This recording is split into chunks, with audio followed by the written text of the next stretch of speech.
ভাই হইয়া ভাইয়ের সাথে বেইমানি, বউ হইয়া স্বামীর সাথে বেইমানি, মা হইয়া ছেলের সাথে বেইমানি। আজকে এক প্রবাসী ভাইদের গল্প আমি দেখলাম অনলাইনে। ভাইটা 20 বছর জাপান ছিল। 20 বছর জাপান থেকে টাকাতে 2টা ফ্ল্যাট কিনছে, একটা মায়ের নামে একটা স্ত্রীর নামে। সে 20 বছর পরে বাংলাদেশ আসলো। আসার পরে ক্যাপশনে লেখছে, আজ বাংলাদেশ ছেড়ে চলে যাচ্ছি।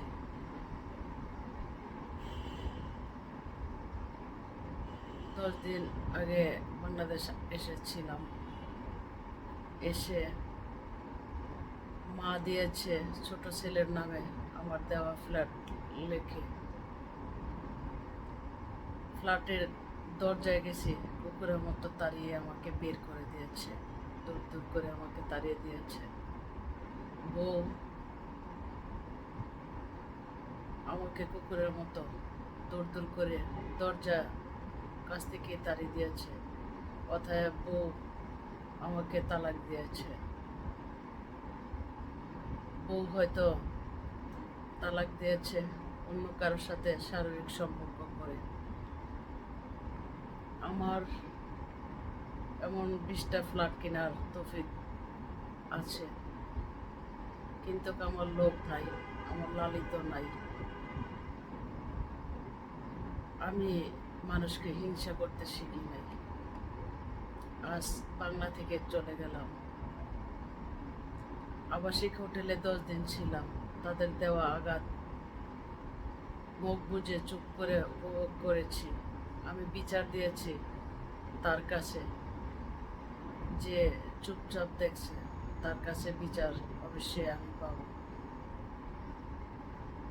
এই কথা বললে সে বাংলাদেশ ছেড়ে দেয়া বিমানে উঠল।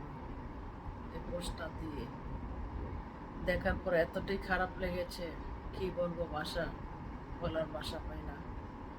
তো আমরা অনেকেই দেখি 20 বছর 30 বছর প্রবাসে জীবনযাপন করে কইরা অনেক জমি জমা বাবার নামে মায়ের নামে কিনে শখ কইরা। সেই মা বাবা যারা বাড়িতে বসা পায়ের গাম জড়ানো টাকা দিয়ে লেখাপড়া করছে, ভালো চাকরি বাকরি পাইছে, সেই ভাইদের নামেই মা বাবা অবশেষে সম্পদগুলো দিয়ে দেয়। আর যে কষ্ট করে পরিশ্রম করে প্রবাসে বসে জমি জমা জোড়াইছে, সে বাড়িতে আসলে শূন্যস্থানে হয়ে যায়।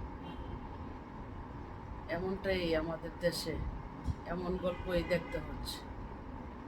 আসলে আমরা বেঈমান জাতি, বাঙালি নামে আমরা বেঈমান জাতি। তো দয়া কইরা বলবো, যদিও আমার ভিডিও বার্তাটা দেখে থাকেন কেউ, এমন বেঈমানি কেউ করবেন না। এই প্রবাসী ভাইদের গল্পটায় আমাকে ঠিক জাগিয়ে তুলছে।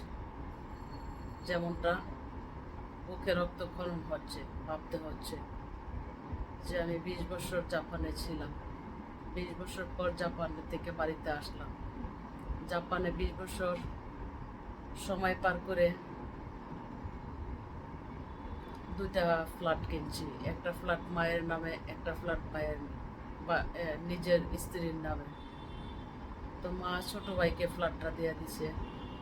বউ অন্যজনের সাথে সম্পর্ক করে আমাকে তালাক দিয়ে দিছে। আমি 10 দিন আবাসিকে ছিলাম। তাদের আঘাত দেওয়া কষ্ট আমি মুখ বুঝে চুপচাপ সহ্য করে উপভোগ করেছি, আর তার অপেক্ষা করেছি। আল্লাহ কাছে আমি বিচার দিচ্ছি। তো যেই ভাইয়ের নামে ফ্ল্যাটটা দিছে, সেই ভাইকে আমি লেখাপড়া করাইছি। ভাই একটা ভালো চাকরিও পাইছে। ভাইয়ের দরজায় যাইতে না যাইতে আমাকে দূর দূর কইরা তাড়িয়ে দিয়েছে। বউর দরজায় যাইতে না যাইতে আমাকে দূর দূর করে তাড়িয়ে দিয়েছে। আমি 10 দিন আবাসিকে ছিলাম। এই কষ্ট সহ্য করে উপভোগ করছি। করে এখন আমি বাংলা ছেড়ে চলে যাচ্ছি। তো আমার 10টা ফ্ল্যাট কেনার তৌফিক আল্লাহ দিচ্ছে, কিন্তু আমার নেই লোভ লালিত, আমার নেই কারো প্রতি হিংসা। এই কথা বলে সে পোস্টটা দিয়ে চলে যাচ্ছে। দেখার পরে আমি ভাবলাম, আমাদের দেশে যা হয়, মনে হয় যে বিচারের অবস্থানটা একেবারেই নাই। মানুষের বিবেকের আদালত মরে গেছে, বাস্তব দুনিয়ার আদালত মনে হয় যে মরে যাচ্ছে। আর মরবই না কিভাবে? সকলেই এই দেশের মধ্যে ধোঁকাই বেশি শিকার হয়। এই ধোঁকায় শিকার হওয়াটা শেষ আর হবে না। তো ভালো থাকবেন সকলে, ভালো লাগলে লাইক কমেন্ট করুন, এই আর কি।